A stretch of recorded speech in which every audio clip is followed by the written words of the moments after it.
Excalibur. I'm so sorry, but he's just not for me. Please don't cancel me.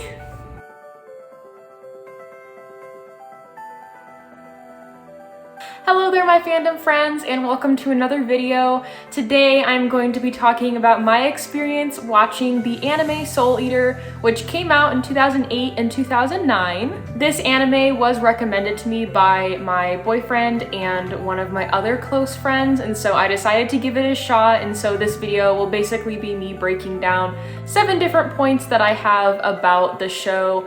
There will be spoilery parts, which will come later, and then it will open up with some non-spoilery stuff. So stick around even if you haven't seen Soul Eater. I'm gonna try to convince you to watch it if you have not watched it yet. So starting with a brief synopsis, this is going to be the non-spoilery portion of this video. There are 51 episodes in sub and in dub. There are 3 groups of characters, and so basically each group contains a weapon and a Meister.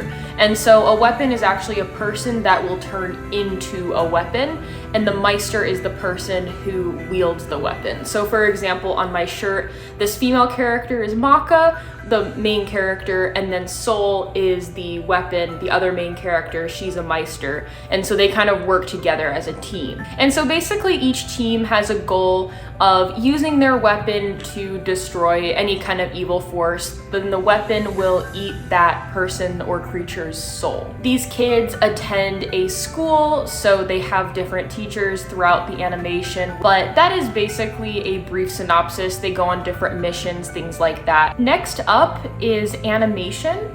So whenever I talk about animation for an anime, I'm not gonna really disclose my judgment on the art style, just because everyone has their own opinion and I would never want to put down an artist. But what I will say is that I really loved this art form in this show, especially for an anime that is a bit older, over 15 years ago, 2008 when it started. I do think the animation has really held up very well. I think the action sequences flow really well and complement all of the different fighting abilities, of course, since all of the characters use different weapons, there's different Meisters, everyone's a different person. Alright, so I wanted to address the elephant in the room, that being these books. So Soul Eater has manga and anime, just like tons of anime out there, and this anime is very unique because the manga and the anime start off the same way, but then they start to differ. And so I wanted to let all of you know that I have not read the manga yet. I just recently got the first 3 books, and I'm not sure exactly when the manga and the anime split off into different directions. I also know that there is kind of a battle between people who think that the manga is better and people who think that the anime is better. I'm not really one to argue when it comes to authors and art styles and just people who are creating these stories and art forms and everything. And so I don't have an opinion right now on which one is better. I feel like with me loving the story as much as I already do, I would end up loving both. But again, I have not read the manga, but I do plan on reading it. And so I'm kind of curious to see your guys' thoughts if you have read the manga and watched the anime, which one you liked better, or different kind of comparisons. Obviously, please don't spoil me on the manga, but I would still love to hear your thoughts and your opinions. It is at this time that I will be mentioning spoilers moving forward, so if you've not seen Soul Eater, I highly recommend you pause now and come back later. So if you are a Soul Eater fan, you know again that there are 51 episodes in this anime. I personally don't think there's a bunch of filler in this anime, which I really appreciated. Except for maybe one episode, which I would consider filler. It was, I think, episode 14, but it honestly was one of my favorite episodes because it was just an episode where kids got to be kids. It's the episode where all of the students are frantically trying to study, or not study in some of their cases, for an exam that's coming up. And once they get to the exam, the students are kind of faced with their own interpretation of getting through this exam with each of their different personalities. And so we see, of course, that Maka and Tsubaki are very focused. They're trying to get the best grade possible. We see that Soul is cheating by putting answer sheets all over his body and then getting caught and stripped down to his underwear. My favorite is seeing Death the Kid, like, writing his name, and it takes him the entire class period to do so. And by the end of it, his like pencil lead breaks and he can't write his name because it got smudged. He can't erase it. He's like screaming and falls on the floor and is like in a coma. And Sol is just like watching the chaos. Patty and Liz, of course, doing their thing, and Black Star's like attached to the whiteboard, like bleeding. Anyway, the episode holds a very special place in my heart. I think the story does an amazing job of creating this balance between the characters' backstories, the character arcs, making them different. There's action and fighting, then there's calm, there's emotions. I definitely teared up and cried many times in this anime because of how connected I felt toward these characters. Next up is characters. So I wanted to start off by giving a huge shout out to the voice of Sol, which is Koki Uchiyama as the Japanese voice actor. Now, he is undoubtedly my very favorite Japanese voice actor. I love him in everything that I've seen of him. My favorite is Rui from Demon Slayer. And so I wanted to kind of break down some of the main characters, the ones that I feel more special toward, that I have more of a connection toward. And so I'm gonna start off by talking about, of course, our very special Maka and Sol. I absolutely love them. I feel like their bond is just so strong. I really love how in this story, the Meisters and the weapons come together, probably as just random people, sometimes as friends, like whatever it may be. But when you're together and you're partners in crime, you're going to school together, you're studying together, you're living together like Maka and Sol did, very special bonds happen. And I always saw their bond as being something so special. And of course, you know, we never saw them romantically into each other exactly. There was no kissing or anything like that, or admitting feelings, but you could tell that there was something there. And I want to say maybe in the books there's something more. You know, of course they went to like the dance together, but I mean that could be just because they're partners, but I feel like there's something more. They're so protective of each other. Maka's whole ordeal when Sol was dealing with the black blood reversed that in the end when Sol basically gave his life for Maka, or he thought he was giving his life. I mean, that's what love is. I love them so much. Okay, Death the Kid, Patty and Liz. I didn't expect to love Death the Kid as much as I ended up.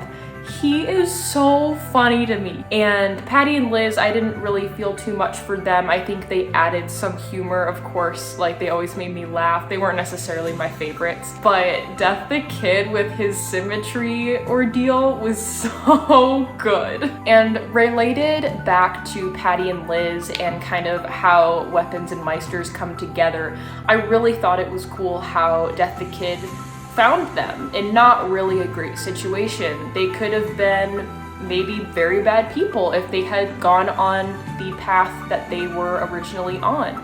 But then when Death the Kid arrived, it gave them a new chance of life.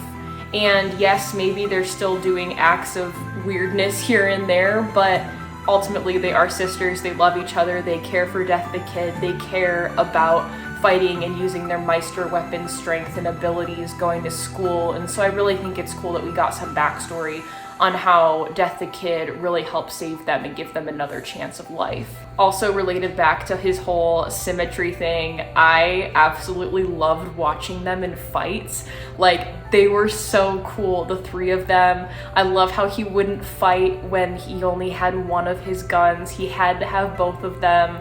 And then of course the whole connection of the Mean Sisters. Like, it's just really cool. I love it. Black Star and Tsubaki. So Tsubaki really resonated with me because I see a lot of myself in her. She's very calm, she's patient, she's down to earth. There's just kind of this general gentle sense to her. I really like seeing her past with her brother, her family, and I thought that was really cool. She always puts her soul and effort into everything. Black Star, on the other hand, is a character who does unfortunately annoy me. He was one of my least favorite characters of the show. I am not a fan of him. If you are, that's amazing and I respect it. I think his character design is cool. I just wasn't really into the whole kind of god complex he had. He's very loud. I'm an introvert, so I tend to veer more toward the characters that are like myself, who are quiet, introverted types. And so he just wasn't for me, but that's okay. Okay, Krona. I am gonna cosplay Krona because I love Krona. Krona might be my favorite character, and Sol is next, and then Maka. Like, those are my 3 top characters. But oh my gosh, I love how Krona is gender fluid. I love how much backstory we got on him. I love how he got to shine in his last fight against Medusa in the finale, and how he was always there for Maka once he realized what a true friendship was. And that friendship between Maka and Krona is so beautiful. You know, it started off with them fighting because that's what they knew, and it blossomed into something so beautiful and pure and whole, and something that is just a friendship is how I see it, not necessarily a romantic thing, which is also really cool and a good reminder to have in stories. So I also wanted to give a couple quick thoughts on some honorable mention characters. So starting with Excalibur, I am so sorry, but he's just not for me. I know people love Excalibur. I think he's kind of funny, especially when he's like Baka, which means fool in Japanese, and well, depending on the context. I think he's funny, but that's about it. And even then, he kind of annoys me at some points. I think he's cute. He's Excalibur. I don't know. Please don't cancel me. Okay, so Stein, I'm just gonna say it. He's pretty hot.